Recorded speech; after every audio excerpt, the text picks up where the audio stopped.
Hey friends, it's Ashlyn. Today we're going to be working on this dresser from the 1920s. And this piece holds a lot of fun finds and twists and turns, including being covered in toxic lead paint. Let me show you my full process for removing lead paint, and we will see together what's hiding underneath all this mess. Let's go ahead and get this project started. What first caught my eye on the Facebook Marketplace ad were these intricate little details on this side of the dresser, as well as that middle dresser drawer. From a distance, they looked sweet and endearing and touched something in my heart from childhood. After getting a closer look, these are very much fake wooden appliques that someone probably added when they did that farmhouse chippy vibe in the early 2000s. And hey, there is zero judgment on my end. My house was top to bottom covered in that shiplap modern farmhouse vibe. So this is a psychologically safe space. Before we even touch a sander, the first thing we need to do is take a safety moment and check a piece of this age for lead. Science has found indications of lead being used back hundreds of years, and we only really stopped using it in paint in the end of the 70s. So if you have a piece that's painted and it looks like it might be from before the 70s, just take the 2 minutes to do a quick lead test. Your lungs are going to thank you. If you're curious about the uses of lead in modern day products as well as the history of lead, I'll go ahead and put a link at the top of the screen here to another video I did just so you can get more detailed information. But for the purposes of this project, I took multiple swabs and swabbed in several different locations where I saw different colors of chipped paint coming through. The reason being that different kinds of paint may have been used at different times of this dresser's life. Case in point, the white and pink color on the outermost exterior was not lead, but as you can see from this purple swab stick, the beige and yellow paint color unfortunately is lead-based. Now we have a personal decision to make. One choice is to discard this piece because it contains lead-based paint, and there is nothing wrong with that decision. Another choice is to take a couple extra safety measures and move forward with the furniture rehabilitation. I chose to move forward with the project, and that's not everybody's cup of tea, and that's okay. You need to decide what's best for you and for your family. Out of curiosity, let me know down in the comments if you would discard a piece that had lead-based paint on it, or if you would move forward with the rehabilitation. Lead becomes the most problematic when it's in dust form, so the key is to keep the area that you're working with moist.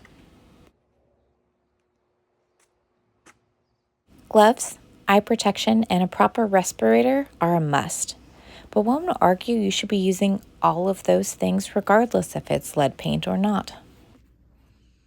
Another fun surprise that this dresser had in store for me was a record-breaking 7 layers of paint.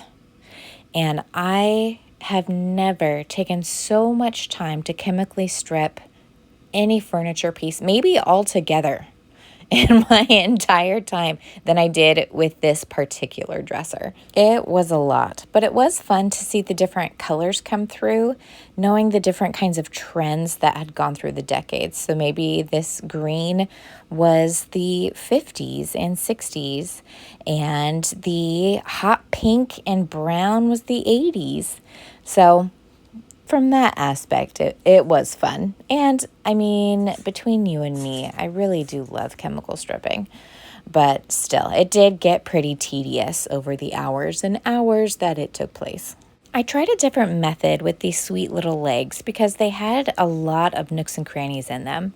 So I put the chemical stripper on and then immediately wrapped the legs in tinfoil.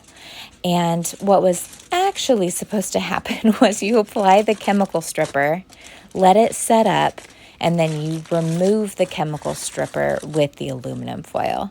And I've since used this method in another piece, and it works great, but I definitely learned the hard way with this one and had to pick out aluminum foil for like 20 minutes.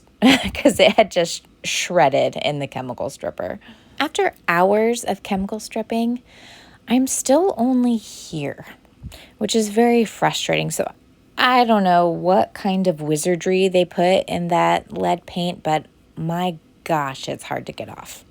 So much so that I went over to a couple repairs that the dresser needed just to give myself a little break from all of those toxic chemicals. One of the drawers had a crack in it, so I injected some wood glue and clamped it and let it sit up overnight. You don't have to let it sit up overnight. I just feel like it gets a lot better grip and can sustain more pressure if it has more dry time. But maybe that's just the humidity here in the Pacific Northwest that maybe causes the glue to require a little more dry time. I don't know. Pressed in some quick wood on another drawer and then was ready to move to the interior repairs of this dresser. Overall, this dresser is in pretty darn good condition, considering it has seen some major historical events in its lifespan.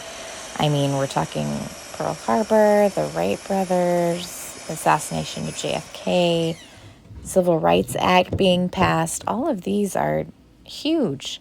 And this dresser got to be a part of someone's life throughout that whole time. I think that's amazing. Most of the next day was spent trying to poke and prod and pick all of those tiny little pieces of paint out of the nooks and crannies of this dresser.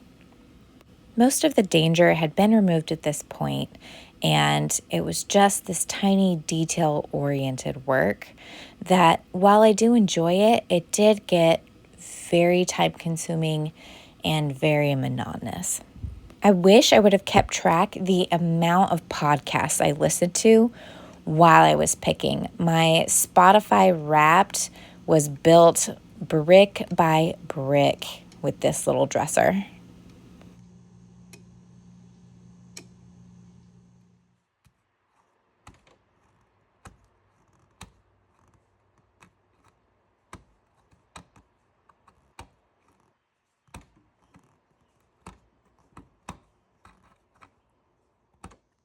Lucky for me, the residual paint that was left on the side of the dresser drawers, none of it contained lead, so I was able to just sand those and touch them up and get them smoothed out.